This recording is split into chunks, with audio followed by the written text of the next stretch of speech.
Docker Compose, redes. Lo que vamos a ver hoy es cómo funcionan las redes dentro de Docker Compose. Empezaremos con un ejemplo muy sencillo. Si os fijáis en este archivo Docker Compose, tenemos dos servicios, un servicio llamado web y un servicio llamado DB, de database. Son dos servicios cualquiera, no nos importa qué es lo que tengan. En uno tenemos en la base de datos un Postgres y en la web tenemos el mismo Dockerfile que teníamos dentro del ejercicio de Docker Compose.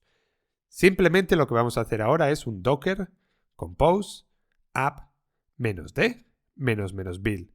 Y con esto lo que vamos a hacer es, en primer lugar, hacer la compilación de la imagen web y después la compilación del Postgres. Y una vez que los dos estén arriba, vamos a hacer una cosa muy interesante. Primero, como siempre, comprobamos que los dos servicios están arriba con sudo docker compose ps. Y vemos que los dos tienen el DB, un puerto 5432 y el compose web tiene abierto el puerto 5000 como antes. Pero volvemos a decir, esto no nos interesa ahora. ¿Por qué? Porque lo que queremos ver es los drivers de red de Docker.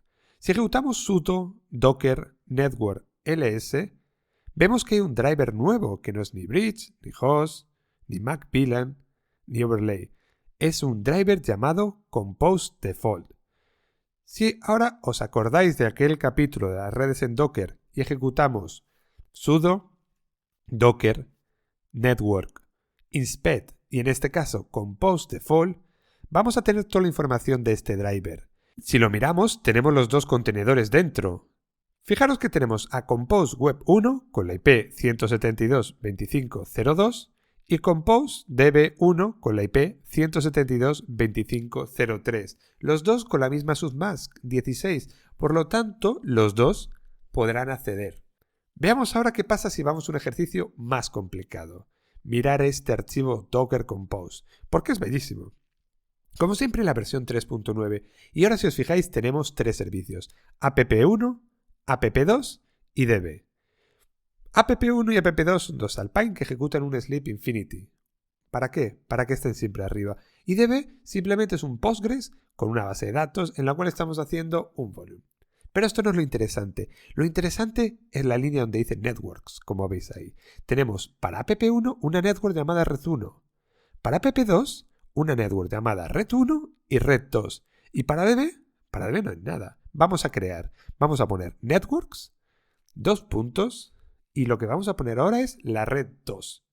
Bien, si os fijáis ahora, tenemos en pantalla, debajo, donde pone network, Red1, driver bridge, Red2, driver bridge. ¿Esto qué significa? Esto significa que tenemos dos redes que en verdad van a ser del tipo bridge, las dos, Red1 y Red2. ¿Y qué podemos hacer con esto? Pues es muy sencillo. Todos los servicios que se encuentren en la misma red, en este caso Red1 o Red2, podrán tener comunicación. Así que app1 podrá comunicarse con app2 y app2 podrá comunicarse con db. Pero como veis, app1 y db no están dentro de la misma red. Guardamos el archivo y ejecutamos sudo docker compose app -d -build. Va a empezar a compilar las tres imágenes, dos Alpines, app1 y app2, y la base de datos. Cuando estén arriba los tres, lo que vamos a hacer es una cosa. Vamos a decir sudo docker compose ps.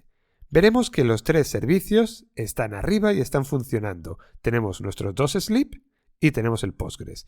Y una vez que ya tenemos el siguiente paso es sudo docker network ls. Y fijaros que aquí tenemos algo muy extraño. Además del driver compose default que habíamos visto anteriormente, tenemos dos drivers. Compose red 1 de la red 1 que habíamos creado antes y compose red 2 de la red que también habíamos creado antes. Y vamos de nuevo a inspeccionar cada uno de los drivers. Sudo docker network inspect, en este caso compose red 1. Fijaros que tenemos compose app1 y compose app2. Es la red 1. Si abrimos de nuevo el archivo Docker Compose, vemos que tanto app1 como app2 están en la red 1. Cerramos el archivo y ahora vamos a hacer de nuevo el inspect, pero para la red 2. De nuevo, si nos fijamos en pantalla, vemos que en la red 2 está db y app2. Volvemos a abrir el archivo y vemos como teníamos antes, app2 y db, los dos están en la red 2. De esta forma, como decía antes, tanto app1 con app2 se pueden comunicar y app2 con db se van a poder comunicar, pero por ahora no se van a poder comunicar nunca app1 con db. El siguiente paso para limpiar es sudo docker compose down. Y una vez que ya tenemos todo limpio, vamos al último ejercicio. En este ejercicio lo que vamos a ver es algo muy interesante. Vamos a crear un servicio y vamos a asignar un servicio a un driver de red por defecto. Recordar que los drivers de red por defecto eran Bridge, Overlay, MacVLAN, None o Host. En este caso vamos a asignarlo al Network Mode Host. Host era otorgar al contenedor la IP del servidor. Decimos Network Mode Host y ahora cuando hagamos sudo docker compose app -d -bill, he quitado esto porque si no estaríamos bloqueados, y si hacemos sudo docker compose ps vemos que está arriba el sleep infinity y ahora sudo docker network ls veremos que tenemos el driver host. Y ahora, si hacemos sudo docker network inspect host, veremos que está el contenedor dentro. Recordar que en este caso no hemos creado un driver llamado compose host y es directamente el driver que teníamos antes.